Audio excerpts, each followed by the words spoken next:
முன்னாள் முதலமைச்சர் ஜெயலலிதா மறைவிற்கு பிறகு இரட்டை தலைமையோடு இயங்கிக் கொண்டிருந்த அதிமுகவில் ஒரு கட்டத்திற்கு மேல் ஒற்றை தலைமை பிரச்சினை வெடித்து அதிமுகவின் ஒருங்கிணைப்பாளராக இருந்த OPS கட்சியில் இருந்து வெளியேற்றப்பட்டார். அதன் பிறகு ஒற்றை தலைமையாக உருவெடுத்த எடப்பாடி பழனிசாமி பாஜகவுடன் கூட்டணி வைத்திருந்த நிலையில் அண்ணாமலை மீதான அதிருப்தி காரணமாக கூட்டணியில் இருந்து வெளியேறுவதாக அறிவித்தார். அப்போது இருந்துதான் எடப்பாடியார் பிரச்சனைக்கு மேல் பிரச்சனைகளை சந்தித்து வருகிறார்.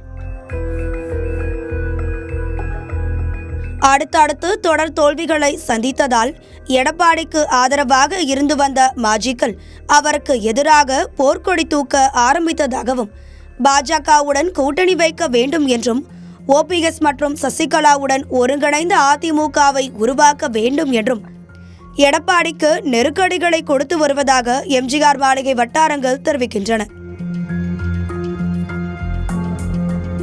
இத்தகைய சூழலில் பாஜகவும் தன் பங்கிற்கு கூட்டணிக்காக எடப்பாடியாரிடம் பேச பல காய்களை நகர்த்தியதாகவும் ஆனால் எதுவுமே பலனளிக்காமல் இருந்து வருவதாகவும் கூறப்படுகிறது. இந்த நிலையில்தான் மாஜிக்கள் சிலரை வைத்து எடப்பாடியை ஆஃப் செய்ய பாஜக திட்டமிட்டுள்ளதாகவும் ஆனால் அந்த பிளான் ஒர்க் அவுட் ஆகாமல் இருப்பதால் தங்கள் அடுத்த மூவை பாஜக மாற்றியதாகவும் அரசியல் நோக்கர்கள் கருத்து தெரிவித்து வருகின்றனர்.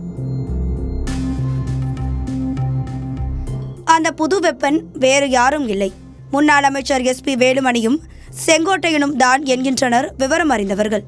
இதனால் எடப்பாடியை கடற்றிவிட்டு அதிமுகவை தன்வசப்படுத்த வேலுமணியும் செங்கோட்டையனும் அவ்வப்போது சில பஞ்சாயத்துகளை கூட்டியதாக சொல்லப்படுகிறது.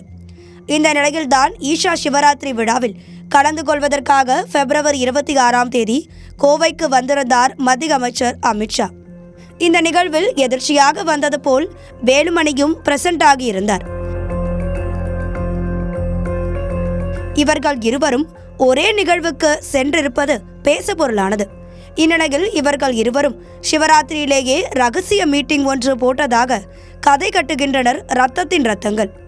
இந்த மீட்டிங்கில் எடப்பாடியை எப்படி ஓரங்கட்டுவது எனவும் அதிமுக பாஜக கூட்டணியை உருவாக்குவது எப்படி என்பது குறித்தும் பேசப்பட்டதாக கூறப்படுகிறது.